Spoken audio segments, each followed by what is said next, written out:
Dan untuk membahas perilaku penyiksaan terhadap hewan yang marak terjadi, pemirsa sudah bergabung bersama kami melalui sambungan telekonferensi psikolog klinis Universitas Indonesia, Mbak Cassandra Putranto. Selamat siang, Mbak Cassandra.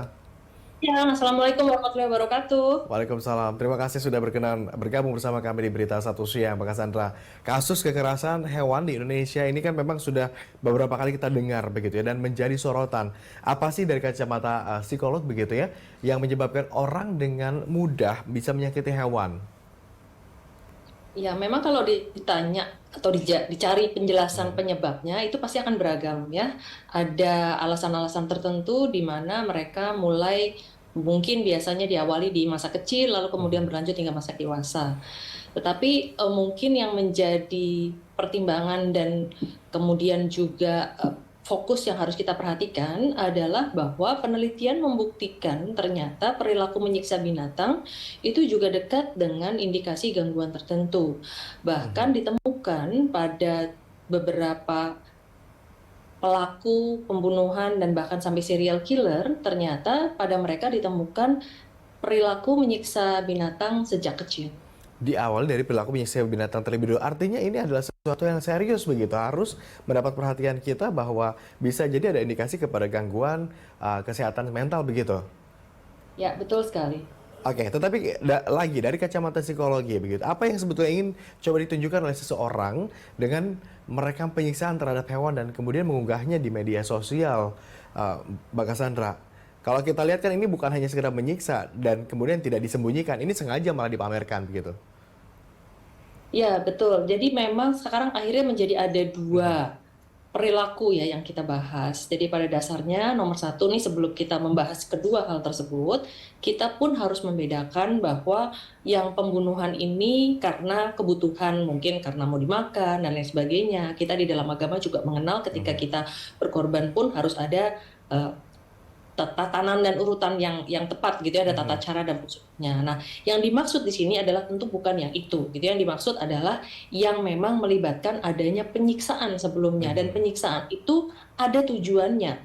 Tujuannya untuk membuat hewan ini menjadi stres, tertekan, lalu sampai akhirnya tersiksa, sampai Mhm. akhirnya menemui ajalnya.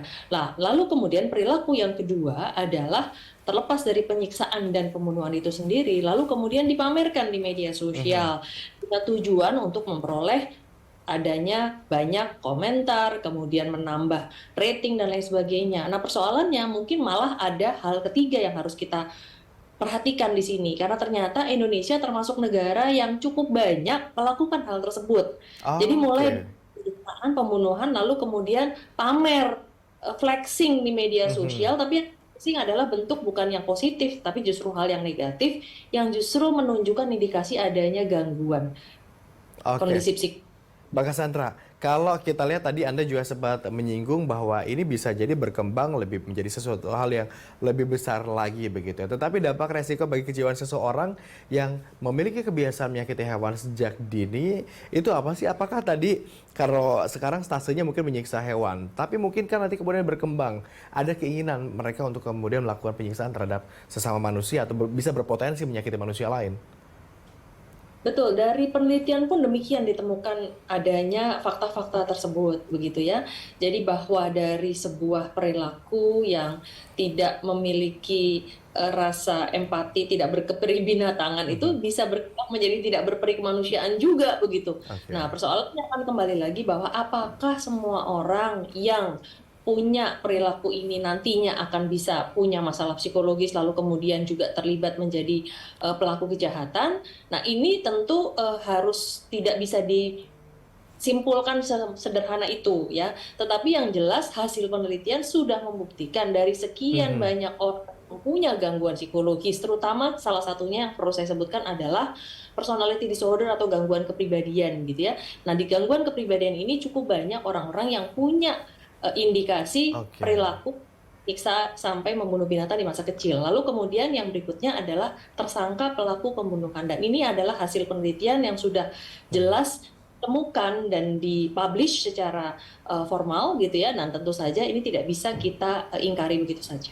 Oke, sebelum mendengar pernyataan dari Mbak Cassandra begitu ya, barangkali tidak sedikit warga yang melihat ini sebagai bentuk keprihatinan saja kepada hewan begitu ya. Termasuk yang pertama protes kan ini adalah pecinta hewan, pecinta kucing di Sumatera Barat. Tetapi begitu mendengar penjelasan dari Mbak Cassandra, justru ternyata ada sesuatu hal serius dalam bungkusan penyiksaan terhadap hewan ini begitu, khususnya kasus yang baru saja kita dengar. Tetapi apakah mungkin perilaku ini tetap bisa kita luruskan kembali, tetap kita bisa perbaiki begitu ketika kita sudah mengidentifikasinya sejak awal. Ya, memang harus kita lihat bentuk perilakunya ya. Jadi ada yang memang ada penyiksaan dalam arti mungkin hanya mengganggu, mungkin hanya membuat sebagai konten lucu-lucuan, tapi ada memang dengan sengaja menyiksa begitu. Nah, ini yang harus kita bedakan. Oleh karena itu, pelaku-pelaku yang tadi kita sebutkan ini kan berbeda-beda ya dari yang kasus yang sedang dibahas yang menjadi alasan utama mencuatnya kasus ini ya terhadap kucing gitu ya mendapatkan minuman keras. Terhadap para pelaku tentu harus ada pemeriksaan lebih jauh. Apakah memang motifnya hanya untuk lucu-lucuan, apalagi kalau yang bersangkutan memang sedang berada di bawah pengaruh minuman keras. Ya mungkin mereka sendiri juga tidak paham, tidak mengerti, tidak menyadari perbuatannya. Nah, ini tentu harus kita bedakan dengan Oke, orang-orang yang memang punya niat untuk melakukan hal Mbak tersebut dan Cassandra. penyiksaan itu sampai fatal.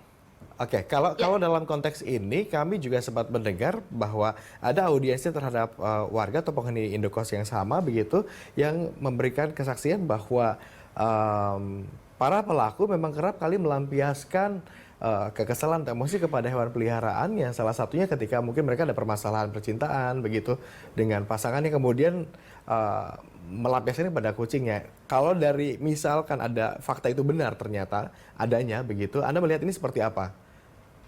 tetap itu harus ada pemeriksaan terlebih Melampiaskan dahulu. amarah begitu kepada pihak lain, khususnya kepada hewan gitu. Harus ada pemeriksaan terlebih dahulu karena ini kan hasil dari Mhm, kata-kata kesaksian tetangga ya. Kita juga tidak tahu kesaksian itu benar atau mhm. tidak, apakah betul-betul karena memang ada kejadian dan lain sebagainya gitu. Yang jelas sebagaimana tadi saya sebutkan, harus ada pemeriksaan psikologis yang dilakukan oleh psikolog yang kompeten dan punya izin praktek yang terkait untuk memeriksa ketiga orang. Oke, terakhir Mbak Cassandra barangkali kalau tadi Anda juga sempat menyinggung Mbak Cassandra bahwa bisa saja ini muncul ketika anak-anak termasuk juga tidak pernah lepas dari peran pengasuhan orang tua terhadap anak di rumah. Bagaimana kalau begitu sebaiknya mengajarkan memberikan pola didik kepada anak untuk tidak menggunakan kekerasan baik kepada hewan maupun kepada manusia. Ya, sekali lagi bahwa kepribadian, karakter orang, perilaku manusia itu terbentuk tidak serta-merta begitu saja.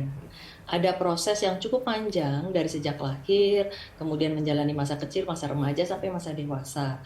Nah, kembali lagi bagaimana peran orang tua dan keluarga untuk menanamkan nilai-nilai di dalam kehidupan anak sampai akhirnya mereka bisa mengadopsi perilaku-perilaku yang bisa mengandung nilai-nilai kasih sayang, lalu kemudian empati, dan juga tentu saja jauh dari perilaku yang mengandung kekerasan tidak hanya terhadap binatang, tetapi juga terhadap manusia. Baik, terima kasih Mbak Cassandra atas kesediaan Anda bergabung bersama kami. Kita berbincang di Berita Satu Siang. Selamat kembali beraktivitas, Mbak Cassandra. Terima kasih. Selamat siang.